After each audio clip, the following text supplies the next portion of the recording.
going rough enough. Hey guys, what is up and welcome to another Did You Know episode. This one is going to be featuring Zed, where I'll be talking about many cool facts and tips that will be applicable to this champion that I'm sure some of you guys may have not known. Without any further ado, let us jump straight into his abilities. Zed's ultimate gives him invulnerability for a few seconds as he is flying to his target. As you can see here, as Morgana threw her snare, I'll simply ulti and completely avoid this spell. This works for any other spell such as Karthus ultimate and Lux binding, etc.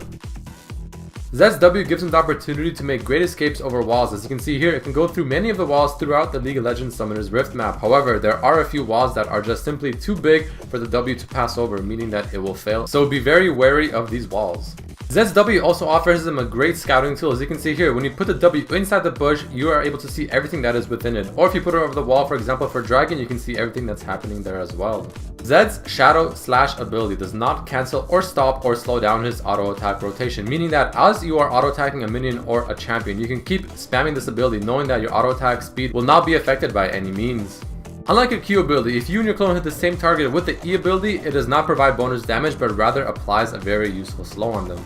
An important aspect of Zed is to be able to land your abilities with your clone on the same target. If you do, you get 20 energy back as a bonus. If you land the same ability twice on the same target, it does not refund energy anymore. A cool thing about Zed is if you reach the maximum cooldown reduction, which is 40%, during your Shadow's lifespan, you actually have enough time to use 3 E abilities and 2 Q abilities, assuming that you have enough energy to spend on all of these abilities. As you can see here, I was short just a bit energy to be able to use my second Q on time. It is possible for Zed to have 2 shadows out at the same time, from his W and from his ulti. This is very beneficial because it can make his Q deal some crazy damage. Another assassination method with Zed is to use your W for safety. You throw behind you, ulti the target, use your Q, use your ulti auto attack, and then W away and let the mark finish him off. Quicksilver Sash is a hard counter towards Zed ultimate because the target that you use your ultimate on can simply pop that item and it'll completely remove the death mark. A very important tip is to make sure that you proc your passive on the target you are death marking. For instance, you ulti someone and you want to make sure you get him to under half HP so that you can auto attack, proc the passive, which will deal extra damage and make your death mark deal even more. Zed's ultimate is supposed to create more than one shadow initially. Looking at the animations very slowly, you can see more than one shadow does appear around your target. However, they later change this to one shadow, but they left the animation untouched. Zed's detonation damage that comes from his ulti does not take into account things like true damage, so Ignite will not make it deal any more damage. Did you know that only Zed's damage is calculated into the detonation mark damage of his ultimate? Any damage dealt by your allies or even the turret does not make the mark damage deal more. Alright, so enough about his skills, let's jump into some really cool facts about this champion. Zed is the first champion that doesn't actually die in his death animation. As the turret has killed him here, you can see him making a portal on the ground which he simply passes through. Now looking at the same thing with his skin on, this time his death animation is slightly different, but it still does not show him dying. He simply puts his hands up in the air and the lightning bolt seems to either take him away or it's him teleporting somewhere else. Did you know that Zed's dance is inspired by martial arts? Because the animator who created and designed his dance is actually a black belt in martial arts, so it looks really cool.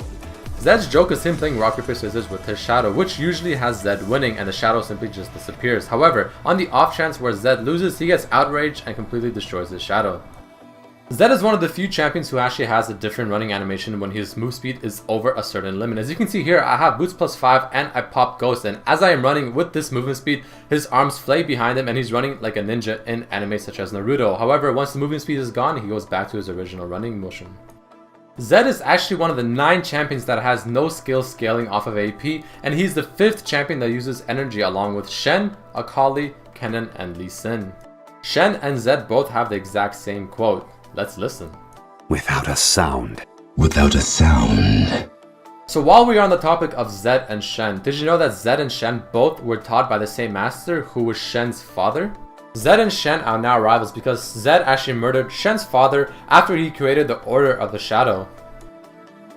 Zed wants to abolish the old ways of balance and he wants to use the forbidden art of the shadow, and any ninja refusing to use this forbidden art will be eliminated. The Shockblade Zed skin seems to have a resemblance to Storm Shadow from G.I. Joe. Here's a picture of a comparison between the two. Alright, that's the end of this episode of Did You Know, episode 3 featuring Zed. I hope you have learned something new about this champion or even a new lore about him as well and have a bigger appreciation of him. If you enjoyed this episode, please don't forget to leave a like and even share this if you liked it.